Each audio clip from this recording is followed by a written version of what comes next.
Queria aproveitar um pouco disso que já foi cantado aqui, já foi lido. Nós estamos nesse quarto domingo do Advento, né? Quem não está muito acostumado, a gente fez isso nos últimos 4 domingos, cada domingo representado por uma vela, né? Como o Otávio já falou aqui, e hoje nós acendemos a última vela. Como se isso aqui fosse a véspera de Natal, né? Nós não estamos ainda. Natal, esse ano aqui, ele fica meio truncado no meio da semana, mas que a gente possa sentir isso, e o tema que está aqui por trás é o amor, é o amor. A gente vai estar falando disso, mas eu queria aqui te chamar a pensar um pouquinho em algumas coisas, exercitar um pouco a sua mente, quando algumas verdades que estão ligadas à celebração do Natal, elas são tão ditas que a gente, no piloto automático, nem para processar ou refletir o que elas realmente representam, né?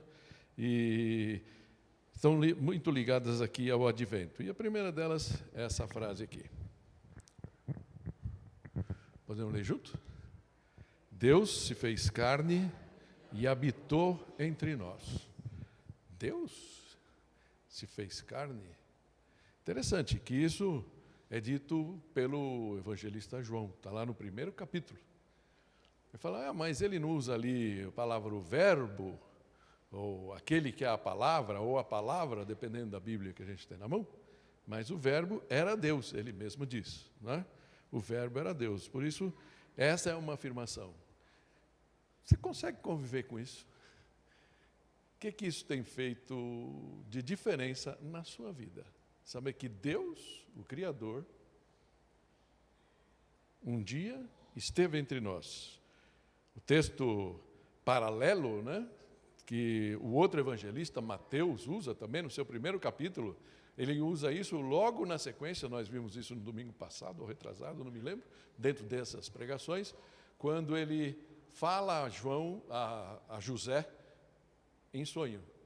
Quando José estava ali pensando, falando, essa menina aqui vem com essa história do boto cor-de-rosa, né? Engravidou e tal, como é que eu vou conviver com isso? E aí o sonho fala a ele, e Mateus então usa essa profecia que é lá de Miqueias, né? E aqui está falando, eles chamarão Emanuel, que é Deus conosco. Só para você lembrar, né? Na verdade, Mateus está citando Isaías, na verdade, não Miqueias 7,14 aqui. A sua frase completa é, tudo isso aconteceu para que se cumprisse o que o Senhor dissera pelo profeta Isaías.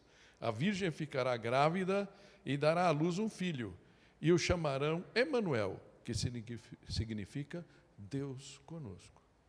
Deus conosco. Essa palavra conosco, quem gosta de etimologia das palavras, quem estudou um pouquinho isso, quem era bom em português aqui, levanta a mão. Sabe o que eu gostava? Eu gostava dessa parte, parece meio matemática do português, eu gostava, né, da gramática e tal. E é interessante, porque fala com a gente.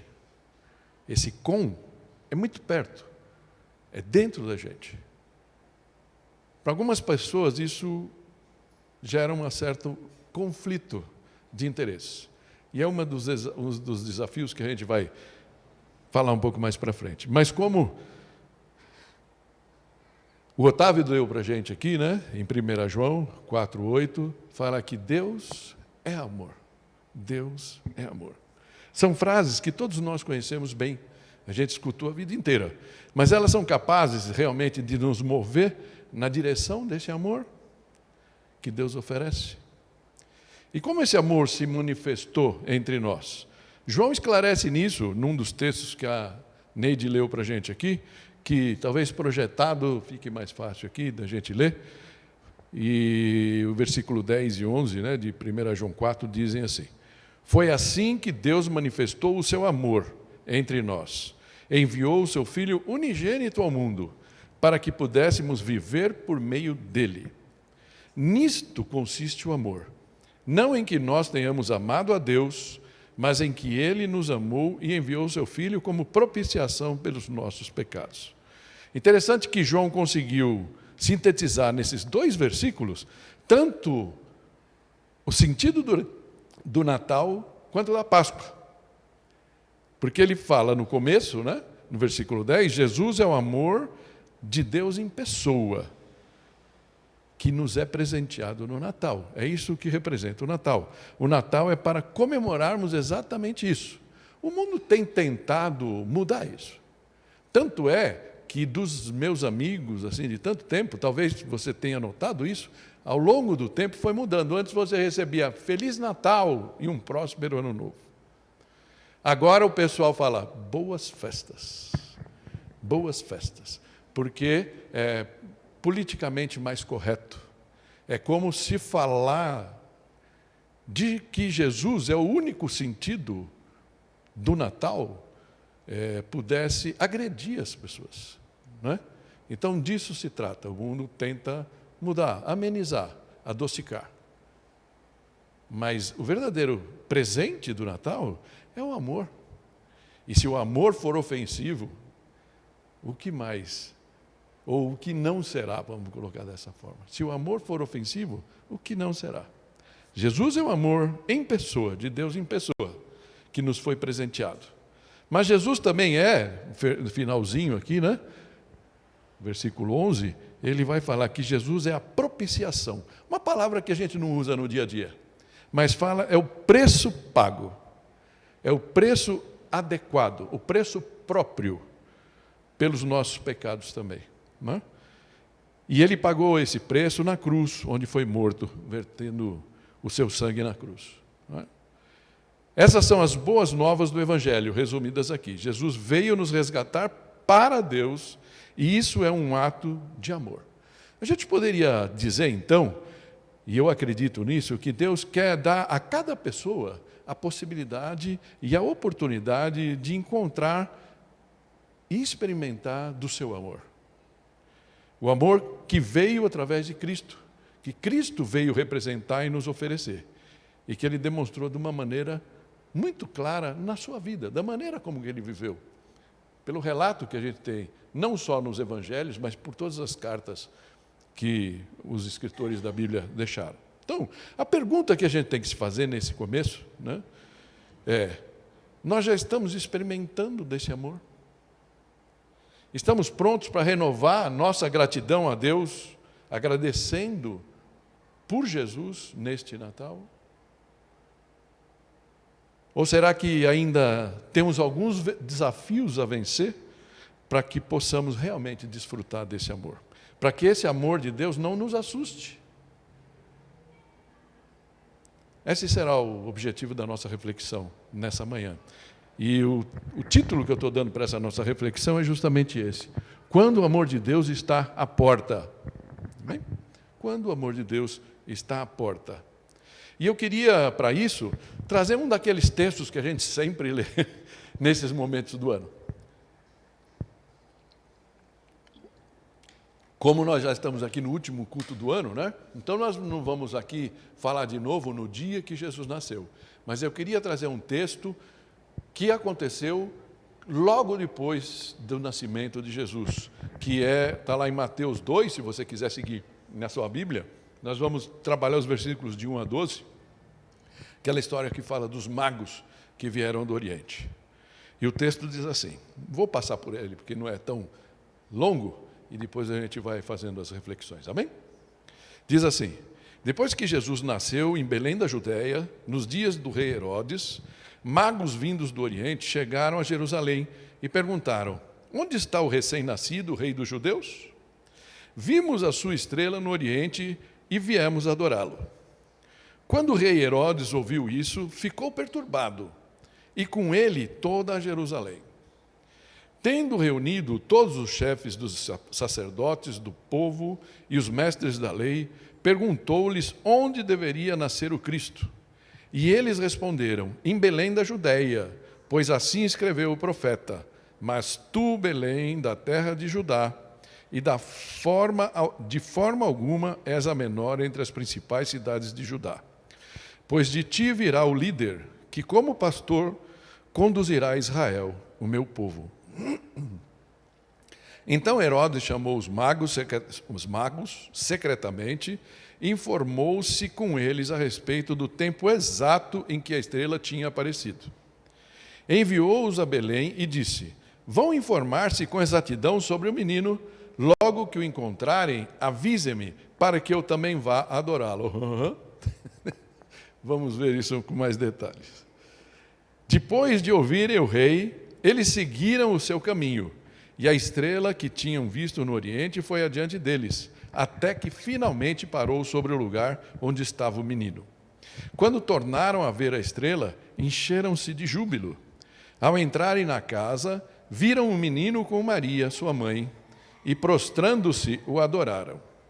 Então abriram os seus tesouros e lhe deram presentes: ouro, incenso e mirra. E tendo sido advertidos em sonho para não voltarem a Herodes, retornaram à sua terra por outro caminho. Amém? Queria que a gente orasse nesse momento, para que o Senhor nos acompanhe e abra o nosso coração para a sua palavra. Pai Santo, nós te louvamos e te agradecemos pela tua palavra e por cada um que está aqui conosco nessa manhã. Fala ao nosso coração, Senhor, que a tua palavra seja rica e eficaz, a ponto de realmente nos ajudar a discernir a tua vontade. Em nome de Jesus. Amém. Amém. Quando o amor de Deus está à porta.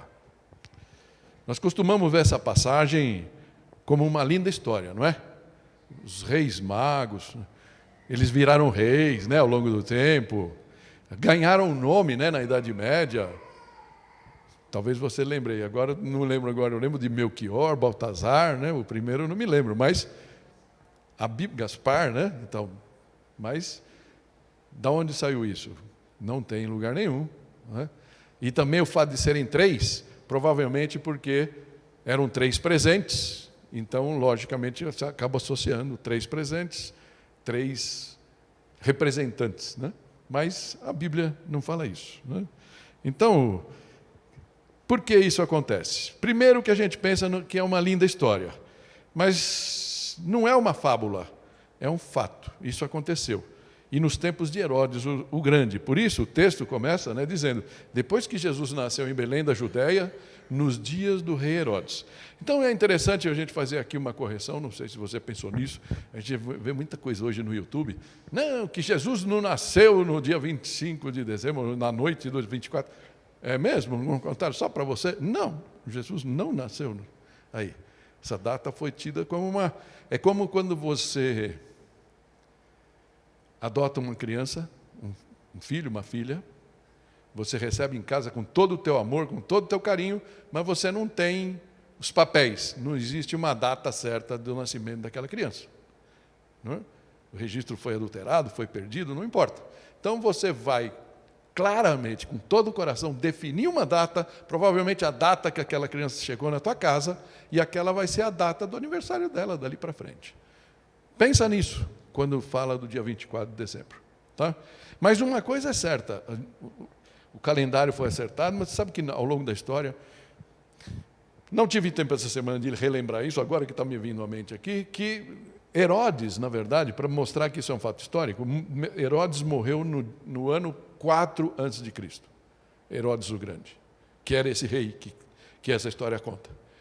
Portanto, Jesus não nasceu no ano 0. Tudo indica que ele nasceu no ano 6 ou no ano 5 antes de Cristo.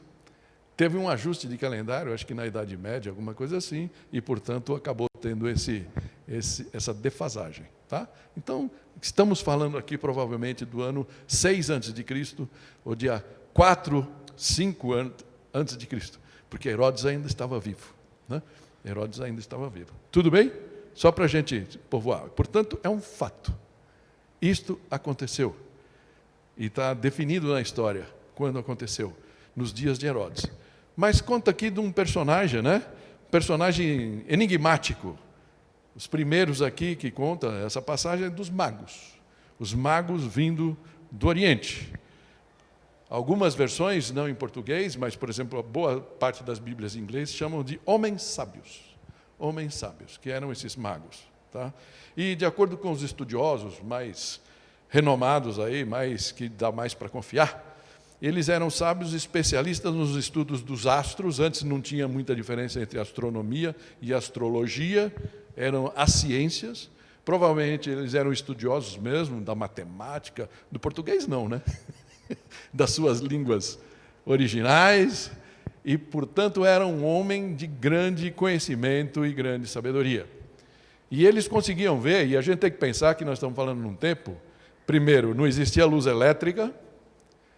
Já foi num lugar que você olha para o céu e fala, uau! Então, barcos e tudo mais, não tinha GPS, não tinha radar, e, portanto, a turma se mirava pelas estrelas. E, portanto, eles tinham muito conhecimento desse tapete lindo que uma noite, quando você vai para um lugar de noite estrelada, com poucas luzes, você ainda tem a possibilidade de ver. E aí, de repente, eles olham para lá, mas eu já estou falando do segundo, peraí, esse é o segundo personagem, a estrela. Mas ainda falando aqui desses magos, então eles eram homens sábios. Há toda uma conjectura de que eles, lembra, se você leu Daniel, logo no começo, né, Daniel 1, quando Daniel, 1 e 2, não me lembro agora, eles vão e Daniel descobre por Deus dá a ele a iluminação sobre o sonho que Nabucodonosor, o rei da Babilônia, tinha tido. Ele era exilado, e Nabucodonosor teve um sonho, e aí todos os seus magos, os seus adivinhos, profetas, era essa casta, vamos falar assim, essa turma que estava por ali, só que Nabucodonosor chega para ele e fala, eu não quero que vocês interpretem meu sonho, eu quero ver se vocês são bons, mas vocês vão ter que dizer que sonho eu tive. E aí, no final, ele fala, não, mas isso não dá para fazer. Então, ele falou que ia matar todos. E aí, Deus ilumina José vai lá, conta o sonho, como foi, interpreta esse sonho. Então, Nabucodonosor, como prêmio, um dos prêmios que ele deu para José, ele colocou José como chefe. Daniel, né? Perdão, não é? Daniel. Onde vocês ouviram José, por favor, mudem para Daniel, né? E aí Daniel foi posto como chefe dos magos. Tá? Então, tudo indica que não... Então, isso, logicamente, não são esses magos, né? Tem muitos séculos aí, mas que desde então, e com a diáspora, depois de 70 anos de exílio na Babilônia, muitos judeus ficaram entre Babilônia, Pérsia, e essas profecias do Antigo Testamento provavelmente chegaram a esses magos, e aí de repente aparece o segundo personagem da história, uma estrela diferente aparece no firmamento. E aí, ao longo dos séculos, muitas discussões, que raio de estrela é essa? Como essa estrela apareceu? Foi a união de Júpiter com Saturno, e aí não sei o quê. Era um cometa, era uma estrela errante. A gente não precisa ir tão longe. Quem assistiu um filme antigo aqui, já que não tem tantas crianças aqui, alguém lembra de um filme chamado Contatos Imediatos do Terceiro Grau? Só os mais jovens vão lembrar. É ficção, negócio de UFO, né? Não tem nada a ver, mas fizeram lá, as pessoas escutavam um apito e aquilo, na verdade, era um convite e todos compareceram no mesmo lugar. É interessante você pensar que Deus, por algum motivo que a gente não sabe porquê, eu tenho algumas teses, que não interessa aqui, até recursos para a viagem que eles tiveram que empreender para tirar Jesus de cena. Esses homens foram chamados por uma estrela. Assim como os pastores que estavam no campo, na noite que Jesus nasceu, também viram a glória de Deus, um anjo vem e fala com eles. Então, para Deus, nada é impossível, né? E, de repente, eles viram essa estrela, eles juntaram Lé com Cré, certo? O Tico falou com o Teco, e eles entenderam que aquilo estava falando, que era o nascimento daquele Messias que eles tinham ouvido falar. E eles não têm problema nenhum de empreender um baita de um projeto e vão para Jerusalém, ok? Chegam lá nesse momento. O texto segue dizendo que eles chegaram a Jerusalém e perguntaram, onde está o recém-nascido rei dos judeus? Vimos a sua estrela no Oriente e viemos adorá-lo. Eles seguiram essa estrela, para ver que essa estrela não era uma estrela normal, né? Mas eles vieram então seguindo essa estrela.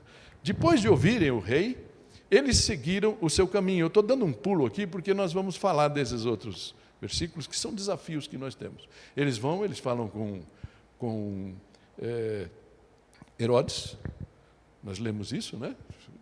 Herodes se surpreende, fica perturbado, chama, porque Herodes não era judeu, ele era idumeu, então ele não tinha a mesma obrigação de conhecer todo o Antigo Testamento. Ele chama os líderes judeus, que sem nenhum problema, fala, está em Miqueias, fala assim, tudo, está onde ia nascer.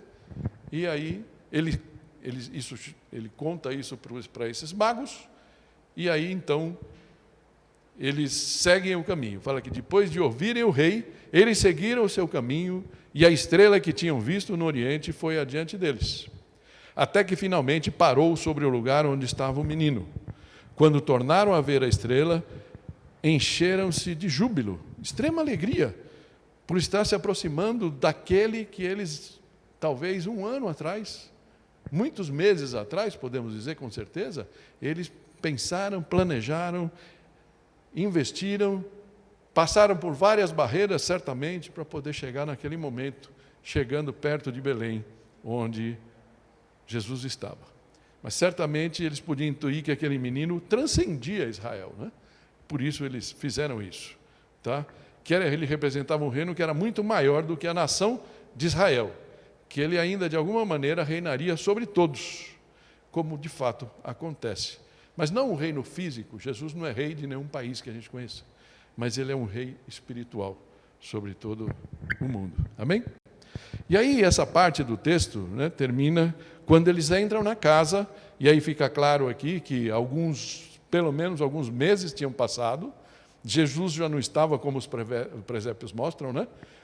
Jesus ali no presépio, nós temos um ali na frente, mas naquele não tem os magos, né?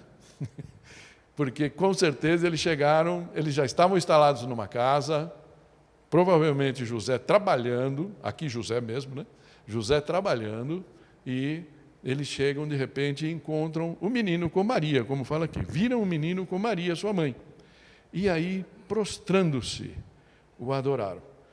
Logicamente eles chegam ali, depois de uma caminhada muito grande, encontram eles já estralados, e a alegria deles é traduzida em ação. E aí tem a ver com o nosso tema. Quando o amor de Deus bateu a porta da casa deles, do coração deles, eles não vacilaram, abriram a porta de todo o coração. E o texto fala que eles, prostrando-se, adoraram a Jesus. Jesus não deve ter entendido nada, Maria deve ter refletido de tudo que já tinha passado com ela, e só depois, então, de ter adorado o menino, eles se prostram ali diante de Jesus em adoração, como reconhecimento daquela majestade que nenhum judeu ainda tinha reconhecido, e eles reconheceram, e aí só depois disso, então, eles oferecem os presentes. Entram ali e lhe deram presentes: ouro, incenso e mirra. Muitas teorias também do que cada um desses presentes representam. E como a gente ainda tem bastante coisa para falar, eu vou deixar isso para o imaginário popular. A gente sabe que ouro é muito valioso, incenso provavelmente é aquilo que eles usavam espiritualmente, e a mirra era muito usada também para embalsamar corpos, para perfumar corpos, e todas coisas muito valiosas. A gente pode dizer então, e talvez a coisa mais importante aqui, é que aqueles homens, diante da divindade de Jesus e do amor que aquele menino representava, eles deram o que tinha de melhor, tudo o que eles podiam, né? Eles puderam abrir ali e desfrutar daquele chamado, e realmente, retribuíram daquela maneira, com aqueles presentes, o privilégio de terem sido chamados à presença daquele pequeno menino, o Filho de Deus. Amém? Então, essa é uma parte que é a parte direta e reta dessa história. Os magos que seguiram o convite de Jesus, atenderam ao convite e puderam desfrutar do amor Com certeza esses homens saíram. O texto vai dizer no versículo 12 que eles, por sonho, eles foram recomendados a não voltar ao rei Herodes. A gente vai entender por quê. E foram para casa felizes. Certo? Essa é a história que a gente poderia terminar. Mas eu queria trazer para vocês, realmente, os outros personagens. Essa história fala de Herodes, fala dos líderes religiosos e fala também da população de Jerusalém. E eu queria que a gente fizesse isso, então, falando de 3 desafios que a gente pode pensar na nossa própria experiência de vida. 3 desafios. Primeiro, de vencer o apego ao nosso próprio trono. E eu espero explicar isso um pouquinho para você, o que eu estou querendo dizer com isso. Em Herodes fica fácil. Herodes era detentor de um trono.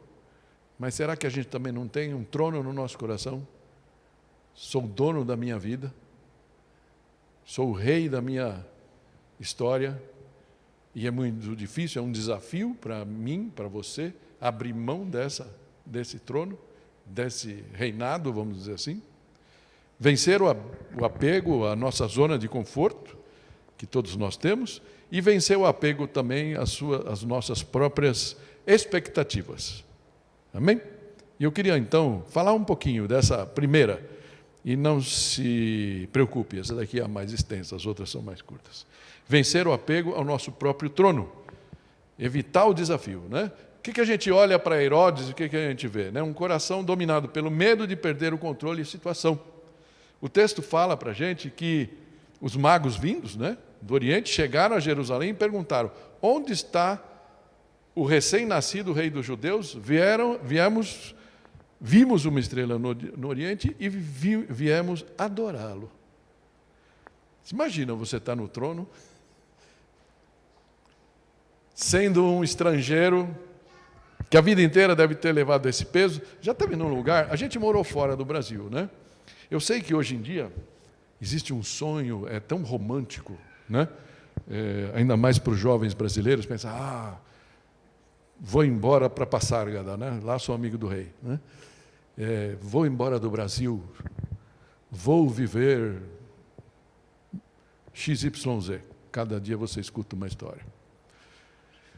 Para quem já morou fora, não é tão fácil assim. Todo mundo vê as coisas que eu tomo, mas não vê os tombos que eu levo. Não é fácil. Não é fácil. Talvez Herodes sentisse isso. E Herodes, como aparentemente tinha alguns problemas psicológicos, medo de perder o controle das situações, ele matou muita gente. Ele matou uma esposa, ele matou líderes, matou irmãos, filhos até. E aí, naquele momento, ele está ali e ele recebe essa notícia. E é interessante que dá para entender que não eram 3 pessoas, deve ter sido realmente um destacamento, quase um destacamento militar que chegou ali. Para descerem 3, ou 2, ou 1, ou não sei quantos, eram os sábios, mas eles vinham ali com toda a sua parafernália para poder viajar um ano, desde a Pérsia, provavelmente, até Jerusalém, e com todo aquele povo, aquilo entra em Jerusalém e fala: o que é isso? O que está acontecendo? Eles chegam lá e, eu quero saber onde está o rei. Espera um pouquinho, eu sou o rei. Levaram ele para Herodes. Viemos adorar o rei. E aí o texto fala que quando Herodes ouviu isso, ficou perturbado. E com ele, toda Jerusalém. Dá para a gente entender um pouco. Herodes ficou perturbado com a notícia. Ele era uma pessoa muito estável, já comentei, e aí dá para entender também que, em função dele ter ficado perturbado, todo o povo ficou, porque uma pessoa perturbada e com poder, Napoleão já dizia isso, falou: tenha só pessoas sábias à sua volta. Porque você colocar um tolo, dar poder para um tolo, é um negócio muito complicado. E ele não caía nessa errata. Mas aqui, o pessoal, quando Herodes ficava nervoso, vinha alguma bomba, como a gente vai ver que depois realmente aconteceu. Mas então Herodes fica ali, estável, e Herodes entendeu o sinal, mas ele interpretou aquilo como uma ameaça. por isso, né? Ele tinha sido colocado lá por uma injunção de Roma e ele convivia com a religiosidade judaica. Ele tinha feito uma obra no templo para ganhar, né, digamos assim, o carinho dos judeus. Tanto é que os discípulos de Jesus, né, um pouco mais para frente depois, vão falar: olha, Senhor, que obra linda, que maravilhosa, o Senhor já viu coisa tão gloriosa? Foi obra de Herodes, o banho de loja que Herodes tinha dado no templo, né? E só que Jesus olha para aquilo e fala: em 3 dias eu derrubo isso e construo de novo. Lógico que o Senhor estava falando do templo no Espírito Santo, né? Mas foi até acusado por causa disso. Então, esse era Herodes. Mas no seu coração, ele não estava envolvido com isso, e nem com Deus. Então, quem ama o controle, vê o amor como risco. E é como ele viu aquele momento ali, né? E aí, ele chama os magos, e os magos então respondem: em Belém da Judeia, pois assim escreveu o profeta. Esse profeta é Miqueias, está lá em Miqueias 5:2, mas tu, Belém, da terra de Judá, de forma alguma és a menor entre as principais cidades de Judá, pois de ti virá o líder, que como pastor conduzirá a Israel, o meu povo. Interessante, nós vamos voltar a falar também desses líderes religiosos, mas eles passam a informação e ficam na sua. Então, lógico que essa informação chegou para os magos, e Herodes, então, no versículo 7 e 8 aí, fala: então Herodes chamou os magos secretamente, informou-se com eles a respeito do tempo exato em que a estrela tinha aparecido, ou seja, contando quantos anos a criança devia ter nessa época, que os magos chegaram lá, ok? E enviou-os a Belém e disse: vão informar-se com exatidão sobre o menino. Logo que o encontrarem, avise-me, para que eu também vá adorá-lo. Obviamente, a gente sabe que ele não queria essa informação para ir adorar a criança, tá? Com certeza ele tinha outras intenções em mente. O que podemos aprender então com Herodes? Que há pessoas que precisam estar com o poder. Já conheceu gente assim? Já conheceu? Pessoa que, não importa, chega num campinho de futebol, de repente é o técnico, ou o juiz, depende, né? Ou chega numa empresa, de repente você vê o cara lá fazendo, numa igreja, de repente a pessoa já está coordenando ou falando coisas. Existem pessoas que são assim. A gente já tratou desse tema, não quero, que não é o nosso tema hoje, mas demonstra muitas vezes que a pessoa, por uma insegurança, por medo de encarar situações difíceis, é melhor você manter o controle, manter as rédeas, porque assim você sabe que ninguém vai te atacar, né? Então é mais ou menos o que está aqui por trás. Mas o amor de Deus é uma coisa interessante, porque ele confronta esses tronos falsos da vida da gente. Para Herodes, para se manter no poder, qualquer preço era válido. E eu vou me antecipar aqui, como os magos não voltaram para dizer para ele exatamente qual é o endereço da casa onde Jesus estava, ele mandou acabar com todas as crianças de 2 anos para baixo. Uma coisa horrível aconteceu, para vocês verem até onde pode ir o coração de uma pessoa perturbada, né? Logicamente que nenhum de nós aqui tem a mente tão perturbada assim, né? Mas a gente precisa se perguntar se de repente, mesmo sabendo que esse amor, esse Deus conosco, está ao nosso lado, está nos chamando para amá-lo, se existem coisas no nosso coração que nos impedem de dar esse passo com relação a Ele. Eu não quero me repetir, vocês já me conhecem há muito tempo, mas uma vez eu escutei de uma pessoa de liderança falando: o assunto não era esse exatamente, falava sobre o Espírito Santo, e falava: não gosto muito dessa história de Espírito Santo, porque eu gosto de manter as rédeas na minha mão. O que significa manter as rédeas na sua mão? De repente o Espírito Santo te manda chorar, o Espírito Santo te faz entregar alguma coisa no teu coração, mas você prefere perder a bênção para se manter com as rédeas na mão. Esse é o problema do controle, né? Quem gosta de controlar, muitas vezes perde. Imagine, né? E aí uma história que com certeza você vai lembrar, mesmo vocês que nos visitam, talvez eu tenha contado essa história uma vez que vocês estavam aqui, né? Eu me lembro de ter contado em alguma data, não lembro se Dia dos Pais, Dia das Mães. Mas é uma história que vale aqui. Imagina que você está saindo com o seu carro, você está dirigindo e aí, de repente, por um milagre, você vê uma pessoa pedindo carona.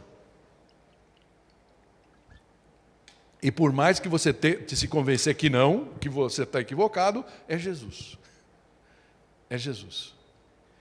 E aí você pode passar reto, mas alguma coisa te faz parar. E aí você tem 3 opções quando você dá carona para Jesus. Você convida Jesus a entrar no banco do garupa, né? Banco do carona. Você convida Jesus a sentar no banco do passageiro enquanto você continua dirigindo? Ou você convida Jesus, Senhor, pode dirigir, assuma o volante da minha vida. Eu acho que eu trouxe ela de novo porque eu não consegui pensar numa melhor.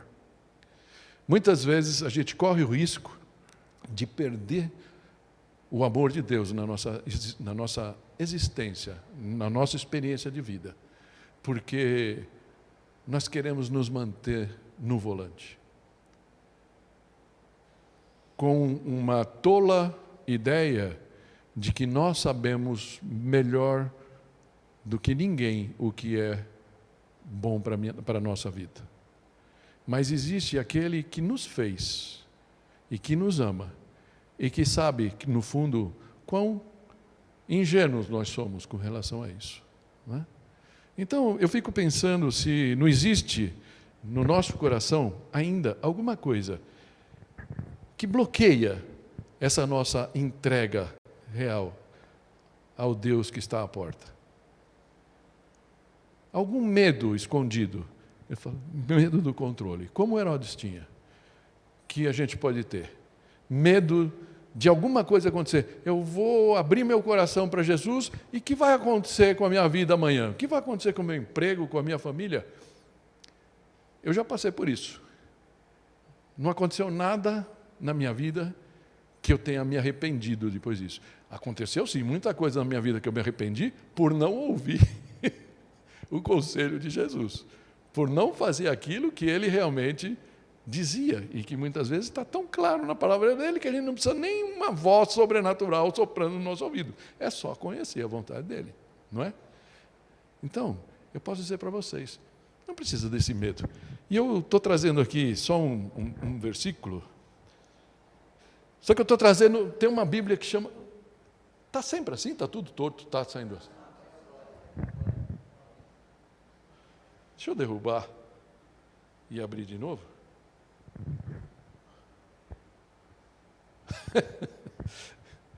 Ó, Senhor.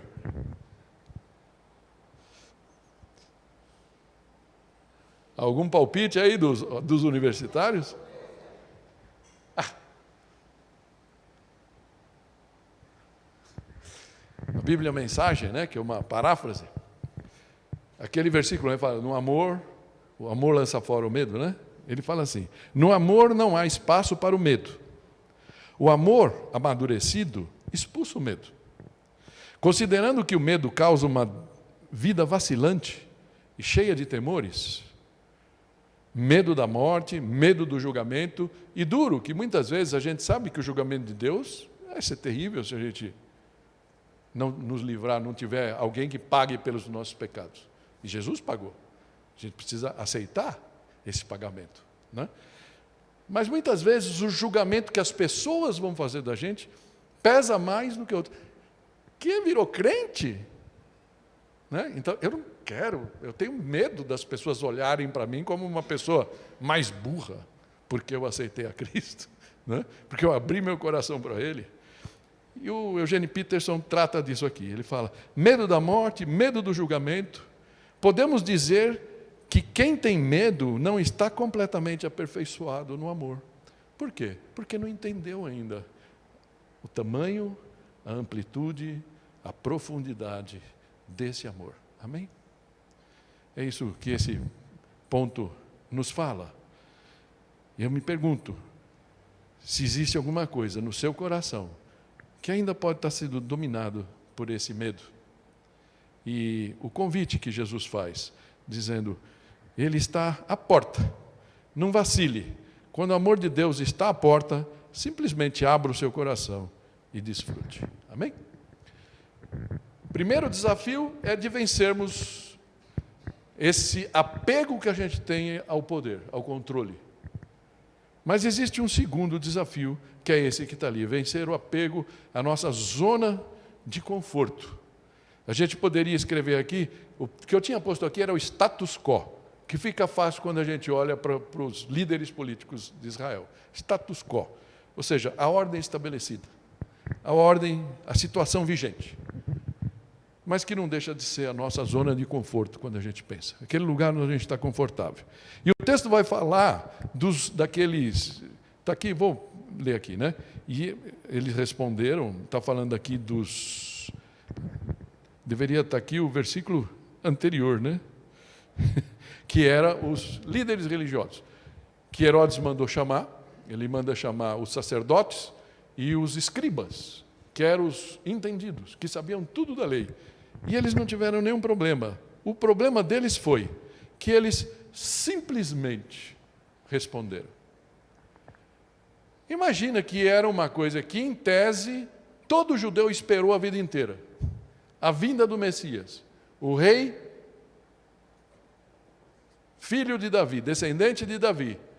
Alguém vem e fala que aquele rei nasceu a 10 quilômetros dali, que Belém é mais ou menos, está a uns 10 quilômetros de Jerusalém, e ninguém vai junto. Ninguém vai lá checar. Mas foi isso que aconteceu. Aí você se pergunta, por que eles não estiveram lá? Eles sabiam das profecias, mas não se moviam diante da notícia do nascimento do Messias. Isso não os emocionou. Talvez, sim, tenha emocionado no sentido inverso. Eles estavam mais preocupados em preservar sua posição e estabilidade do que em acolher a novidade divina. A gente pode dizer que é interessante notar que todos eles reclamavam a vida inteira da dominação. Naquela época era de Roma, mas antes foi dos babilônios, dos assírios, dos sírios. Sempre teve alguém ali mandando de alguma maneira nos judeus.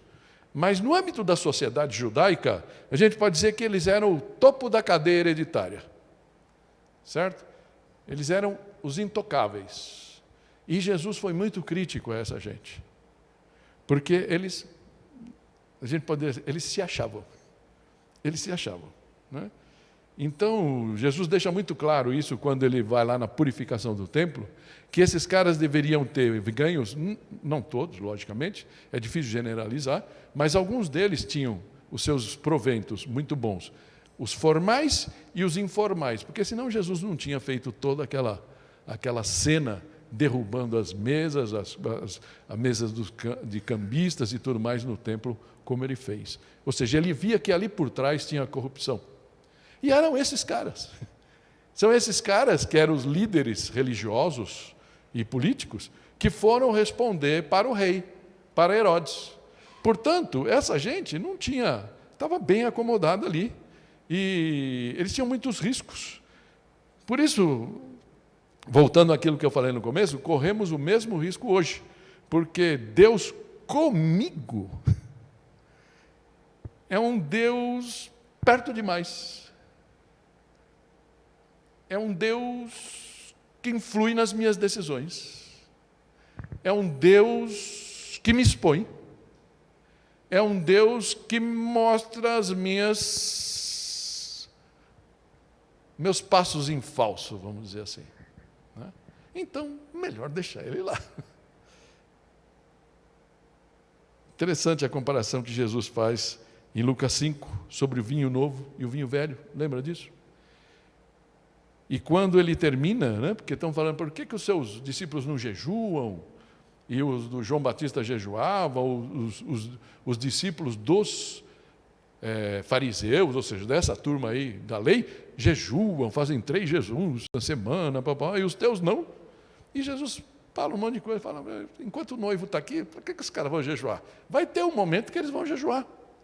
E aí Jesus termina dando aquelas 2 parábolas. Ele fala, não vai botar, ninguém vai colocar um remendo novo, de pano novo, numa calça velha, porque são diferentes. A calça velha está mole. Já fez isso? Acho que toda mulher, homem, eu me lembro quando era moleque, minha mãe fazia isso nas minhas roupas.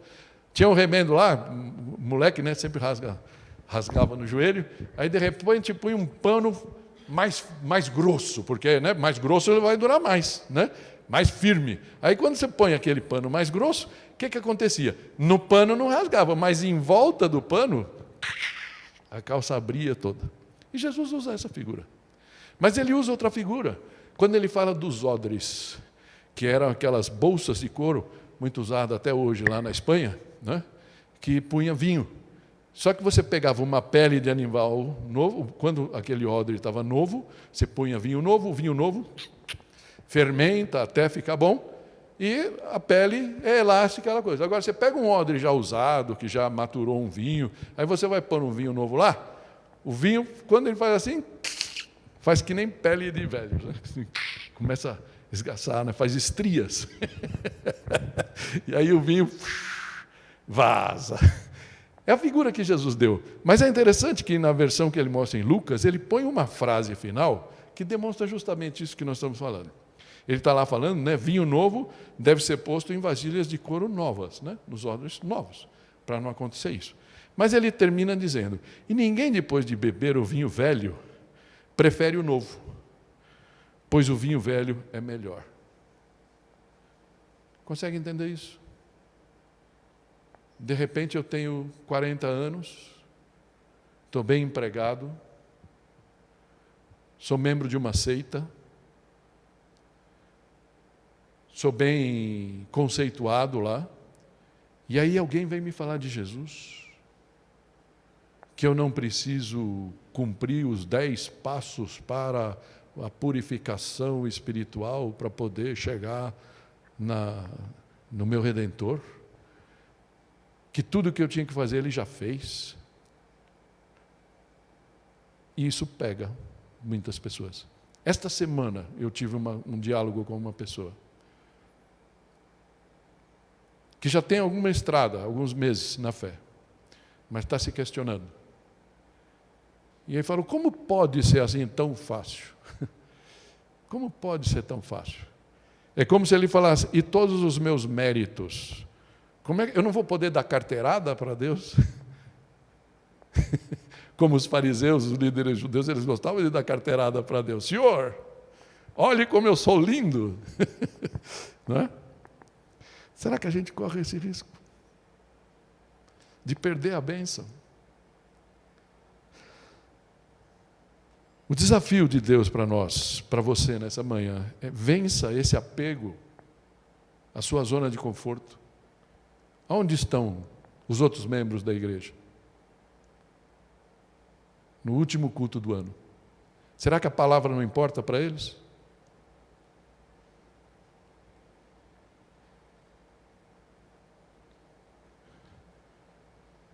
Jesus não poupou noites sem dormir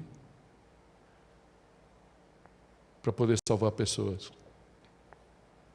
Não poupou caminhadas, não poupou o seu próprio sangue, por amor a nós. Que a gente possa retribuir isso nesse Natal. Isso nos leva ao nosso último desafio aqui. Vencer o apego às nossas próprias expectativas. Vencer o apego às nossas expectativas pessoais é um grande desafio. Né? Voltemos aqui um pouquinho ao versículo 3 aqui, quando fala assim, quando o rei Herodes ouviu isso, ficou perturbado, e com ele toda Jerusalém. Já vimos um dos motivos, talvez a gente pode dizer um motivo mais palpável, né? Mas que a gente pode entender, de Jerusalém, como cidade, dos habitantes de lá, eles ficaram perturbados por causa das reações intempestivas e brutais que Herodes costumava ter, quando se sentia ameaçado de alguma forma. Isso é claro, não dá para a gente negar. Mas certamente existiam outros motivos, dos quais eu gostaria de comentar alguns aqui com vocês. Na verdade, Jesus um dia chega diante de... E eu achei muito interessante que, sabe, esses shorts, esses recortes de vídeos que aparecem no YouTube, eu vi um do The Chosen, né? Jesus chorando diante de Jerusalém, quando ele fala: Jerusalém, Jerusalém, você que mata e apedreja os profetas, né? Quem me dera você escutasse o que está no meu coração, quem eu sou, o que eu vim fazer. Eu queria tratar vocês como a galinha trata os seus pintinhos, mas você não ouviu. Essa era Jerusalém, esse era o espírito de Jerusalém. Talvez esse seja o espírito do nosso tempo, da nossa sociedade. E é interessante porque Jerusalém esperava um Messias, eles esperavam mesmo esse Messias, mas eles esperavam um Messias moldado aos seus próprios critérios. O povo sempre sonhou com um resgatador, mas que ele fosse um resgatador político, militar, provavelmente chegando com o seu cavalo branco, do nada, né, vindo do céu, com uma nuvem, com um cavalo alado, né, com aquelas nuvens, aquelas asas brancas, e chegasse ali no meio de Jerusalém, que livraria do domínio dos povos invasores, que naquele momento era Roma. Um líder da linhagem de Davi tinha que ser alguém que transpirasse isso pelos poros, alguém de estirpe, alguém bonito, de uma família linda, que se veste bem, que mora num palácio. Não, um menino de uma família paupérrima, se fosse nos Estados Unidos, falar blue collars, né? Ou seja, de operários. Operários, uma família de operários, pai carpinteiro, que nasceu em Belém. Belém ainda vai, que o rei Davi tinha morado lá, embora seja uma cidadezinha insignificante, mas depois de Nazaré, Jesus foi conhecido como Jesus de Nazaré, que é onde ele cresceu, e acho que Deus é tão brincalhão, ele gosta tanto de romper os nossos deuses internos, que ele, de propósito, deixou isso como sobrenome de Jesus, Jesus de Nazaré. Quem pode vir de Nazaré? Um lugar, não sei onde, de povo de nada, e esse, então, o povo não aceitou, nunca aceitou Jesus, nunca aceitou, que viesse de uma família tão pobre. Jesus nunca se encaixou nesse perfil, nunca preencheu essas expectativas. Por isso o próprio João escreveu, né? Está lá em João 1, versículos 10 e 11, ele fala: aquele que era a palavra ou o verbo, né? Estava no mundo, e o mundo foi feito por intermédio dele, mas o mundo não o reconheceu. Veio para o que era seu, mas os seus não o receberam. Que bom que o texto não acaba aí, e o versículo segue falando: mas a todos que o receberam, deu-lhes o direito de se fazerem filhos de Deus. E graças a Deus, nós estamos nesta lista. Alguns de nós estão, alguns de nós ainda precisam estar, mas é uma decisão pessoal de cada um, né? Então, que bom que esse parágrafo não acaba aí. Esse é o nosso terceiro desafio, vencer o apego dessas nossas expectativas pessoais. Por isso, vencer o bloqueio gerado por essas nossas expectativas é como uma pessoa que entra e sai de empregos e relacionamentos com aquela famosa caixa que leva os seus pertences. Já falei dessa caixa algumas vezes.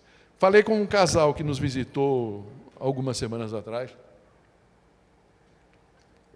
e que, se Deus quiser, vai voltar. Não é normal você ver num filme, essa semana mesmo vi um filme que o cara estava sendo demitido, ia com aquela caixinha, onde ele põe lá o quadro da família, caixinha de clipe, sei lá, né? O que for. Aquilo que a empresa deixa você levar, ir embora, né? Você põe naquela caixa e vai. Eu vi uma vez uma série de pregações, inclusive era sobre família, muito interessante, que eu compartilhei com vocês, do pastor Andy Stanley, né, americano, e ele falava justamente disso, que a gente faz a mesma coisa em relacionamentos. A gente sai com a nossa, ele chama de caixa das expectativas. Caixinha das expectativas.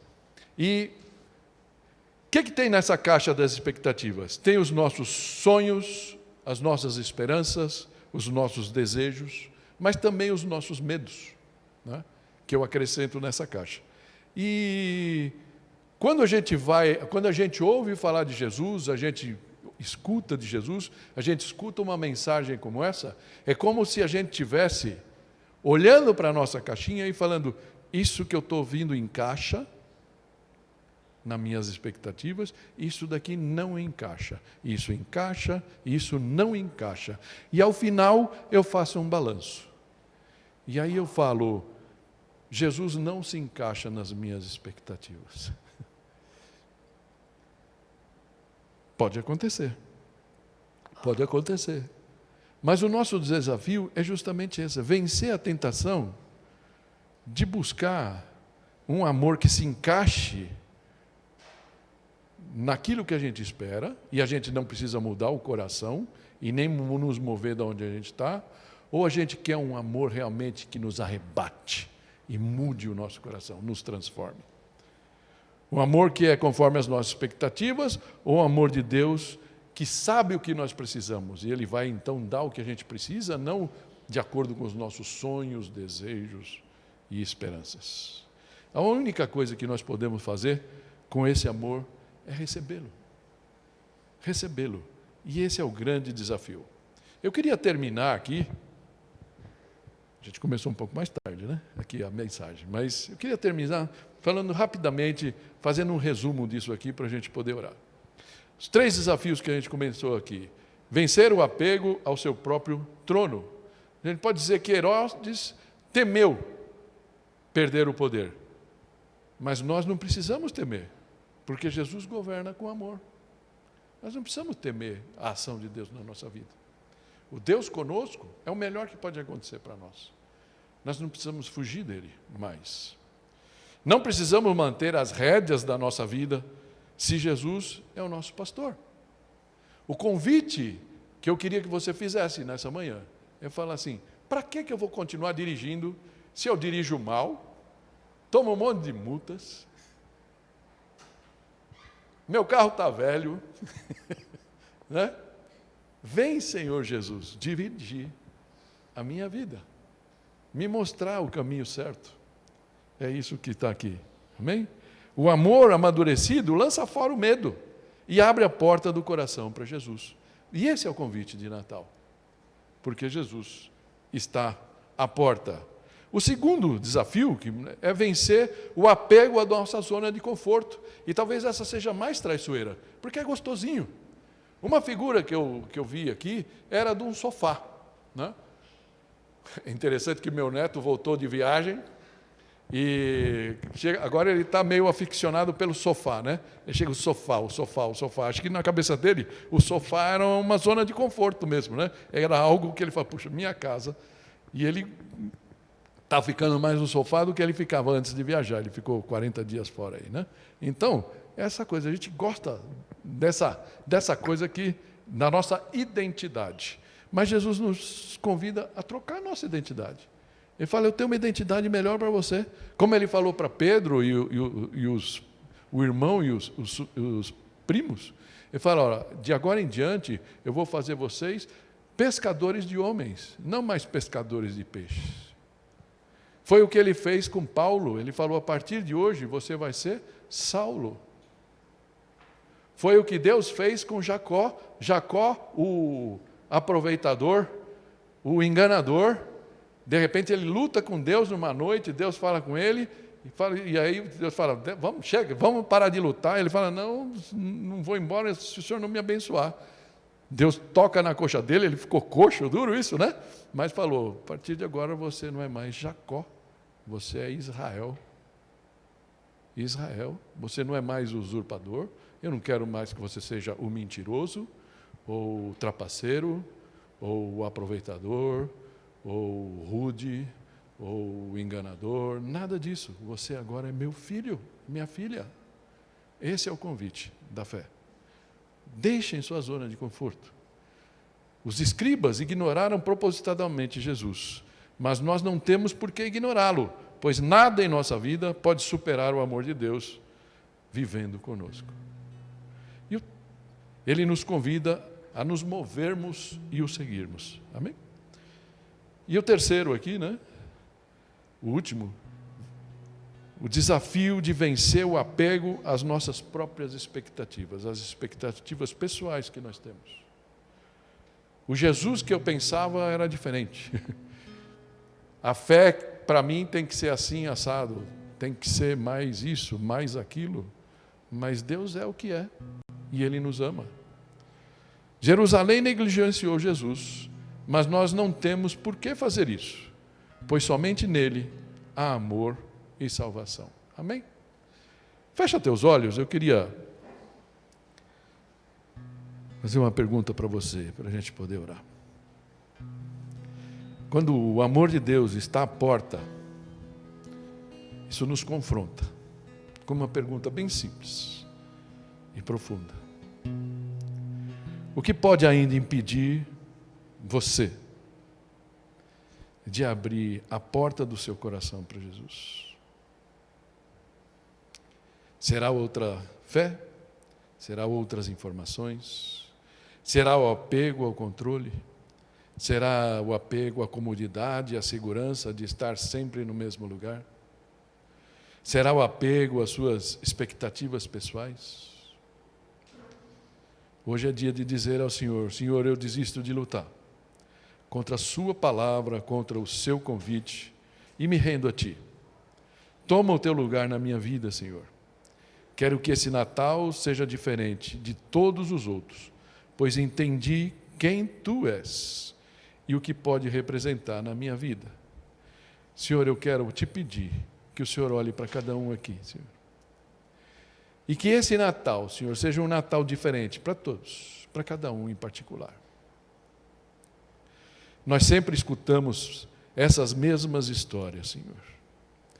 Mas talvez nem sempre fomos confrontados com o que o Senhor espera de nós diante disso. Se o Senhor é o amor que se fez homem e habitou entre nós, nós queremos viver esse amor. E se para viver esse amor nós temos que abrir o nosso coração para Ti, vem, Senhor, vem e ocupa o Teu lugar, Pai. Porque nada, Pai, nada se compara a esse amor. Nós Te louvamos e Te agradecemos, em nome de Jesus. Amém.